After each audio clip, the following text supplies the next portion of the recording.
Okay. What's up, man? Here. What's going on? Alrighty.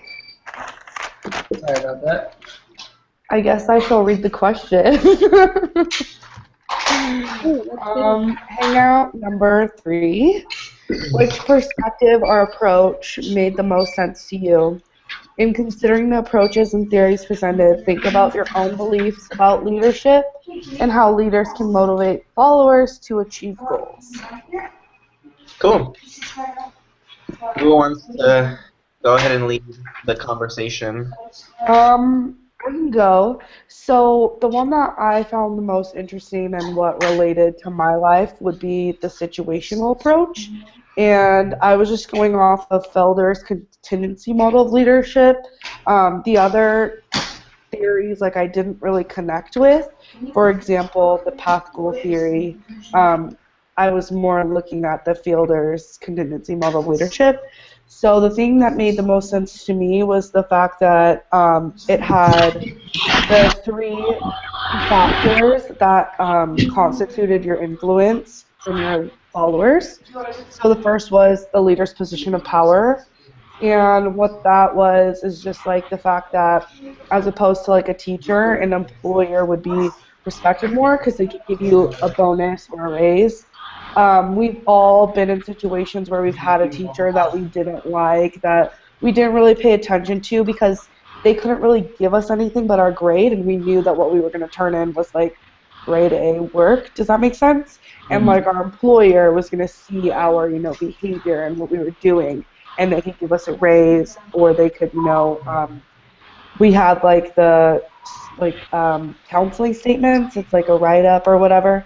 So those are like 2 things that I thought were related to my life perfectly: teachers and then employers, and then task structure. So at work, like your tasks are super specific depending on what line of work you are, and then your boss can evaluate you more structurally because they know exactly what you're supposed to do and they can see how much you got done. But then like in the classroom, like you know what you're supposed to do by like Sunday. So like how could your teacher just evaluates you on what you put out. They don't necessarily see like how much effort you put in, if that makes sense, because it's like unstructured. And then the third thing was the relationship between the leaders and members. So I don't know if you guys saw this like chart on page 81, but I just think like the chart kind of spoke to me, I guess. Like how the low LPC, which is like the task oriented, had like the favorable, and then how the high LPC or relationship had like the positive correlation or whatnot. So I know it was a lot of information, but that's kind of what made sense to me the most.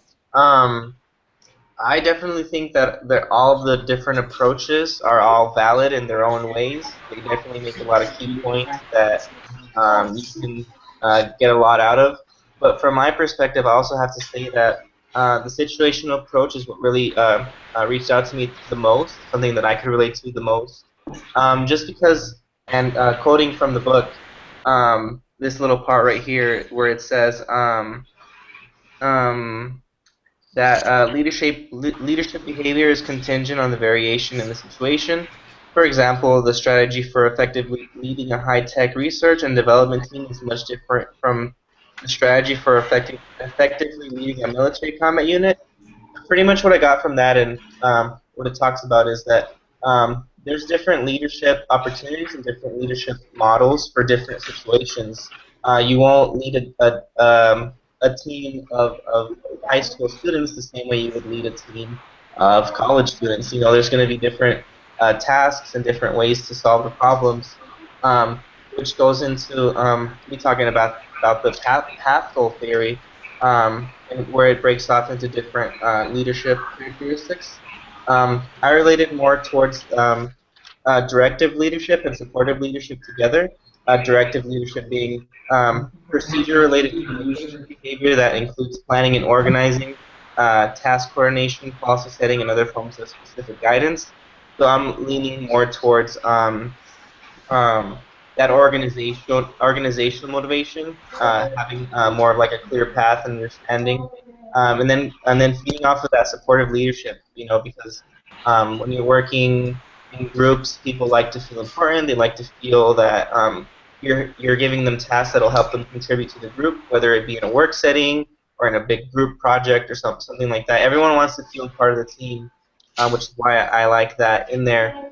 So I just feel like in different situations in my life, at work or in school, I feel like this has been kind of more of what I've seen and witnessed. That's something that I enjoy more since I'm more familiar with it, and that's what I gained from it. I don't know. What do you guys think? What did you guys see? Whoever wants to go next.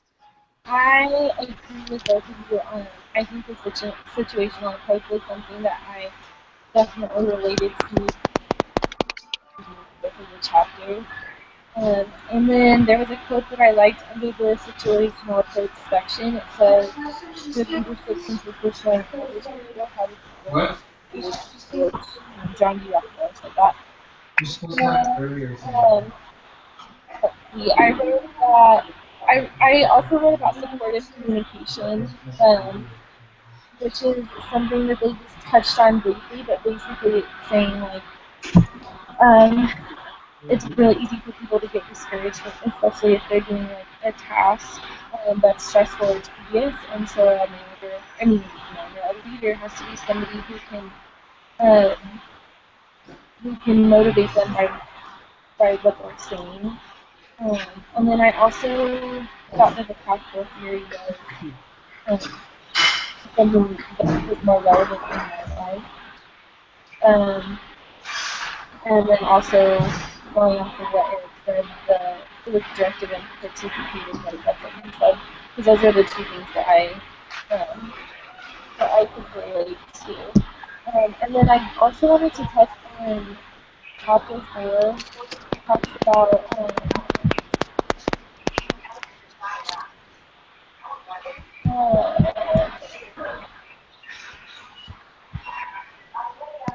the transformational approach to leadership.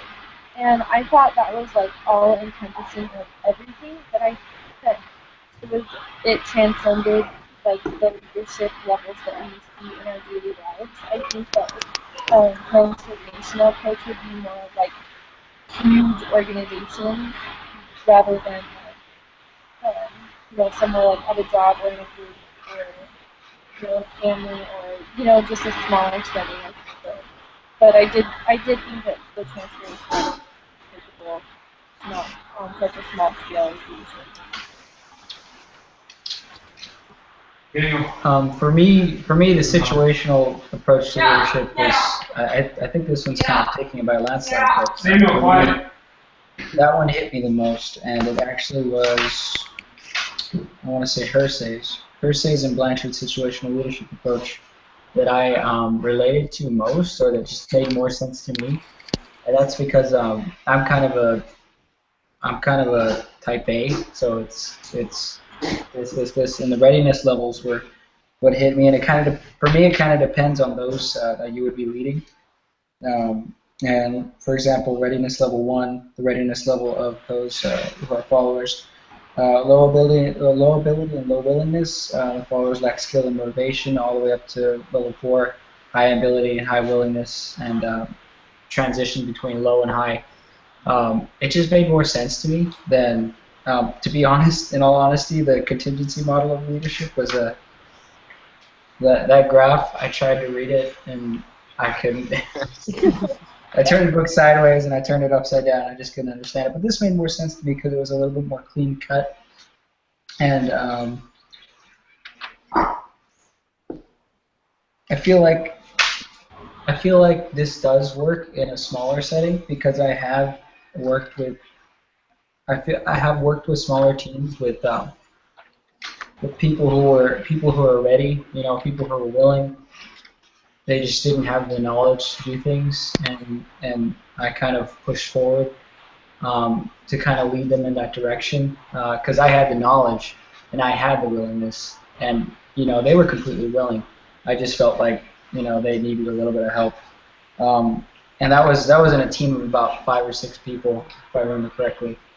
I think it was 5, but yeah, that's for me. It seems like the situational approach to leadership is, I guess we're just a situational group.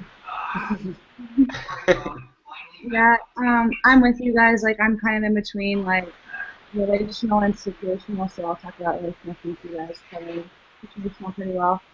Um, but I'm kind of like on the basis that relationships are everything. So that's kind of what I'll talk about relational. Because like even if you have the smartest leader or a leader who has great motivating potential, um, if you can't develop a relationship with your followers, then I don't think those positive traits that they have do them any good. Because like once that leader and the follower gain that good relationship, they develop trust and they have like mutual respect between the two of them, which I think are two like, crucial things in the leader follower relationship. Um, I don't think the leader and the followers like they don't need to have a super strong relationship. Like they don't need to be best buddies or anything, but just starting with some sort of a foundation of a relationship, like I think they can learn a lot from one another and see each other's like strengths and characteristics that each of them can bring to the table. I do feel like, going back to what Eric said earlier, I do feel like each of these approaches do have their place in how leadership works. I just feel like situational has a bigger impact than the other ones because of course you have the characteristics which and the characteristics always change from leader to leader, but I feel like those characteristics, um, depending on the situation, the right characteristics will take over. And I don't necessarily see a need for a relationship between a follower or between a leader and their followers. Simply that at that moment, the followers need that leader because of the situation and because he or she has the right characteristics. That's just my perspective on why kind of kind of the characteristics and situational have more of an impact with the relational approach. Yeah, to go off of that, I was just like, I'm an instant gratification type of person. So like, if I see something and I'm just like, okay, that'll float my boat. For example, how I was talking about like raises and bonuses. Like for me, situational made sense because if I work hard and I used to work at Vista, and we would like lease apartments, obviously. So when we leased out the whole property, like they would give us an incentive. They would like take us out and stuff like that. So we would all band together and make sure we were, doing our best to lease out the property so we could go somewhere. And we went to like laser tag and stuff like that. So we did big team events, and that's how the situational made more sense to me from my personal experiences. But relational, it sounds, making a relationship with your followers. Like, it's all true and well said. It just wasn't an experience that I had, if that makes sense. Yeah, I just feel like that's something we've just all been used to. Like, if you do this well, here's your goal. You like your group's task is to do this, and your goal is to get an A, kind of thing. Like we've always been used to that kind of like Yeah. careful. But something I did like, from the relational approach is like all of, like the different, benefits. I guess like more productive, more satisfied with their jobs, less likely to quit. Those are all really great things. Highly motivated, things like that. So yeah, that definitely takes into place. I mean, there's definitely a way, like maybe to combine both leadership styles, or like I feel like it's not just one leadership style all the time. I feel like there's a little bit, depending on who the manager is or who the leader is. I feel like they find ways to incorporate different types of leadership styles and models into like how they are as a leader. But yeah, but definitely, I still want to stick with what I chose, but I definitely have to agree with with everything that we're talking about, that there are definitely benefits from all the different types, and yeah, so it all just depends. Yeah, I agree. And the reason I think situational kind of reigns over is because there are situations in where relational leadership is better. There are situations where you can see characteristics taking on a leadership role. So to me, it's really all situations. To me, it's all situational. Yeah. Alrighty, guys. Does anyone have any last minute things to say? Hi, how was your guys' day? It was great. So next week at 7, and if anything changes, we'll just send out a little group text. Yep. Sounds good. Awesome. Nice talking to y'all. All right, guys. Nice seeing you again. You guys have a good Bye. night. Bye. You. Bye.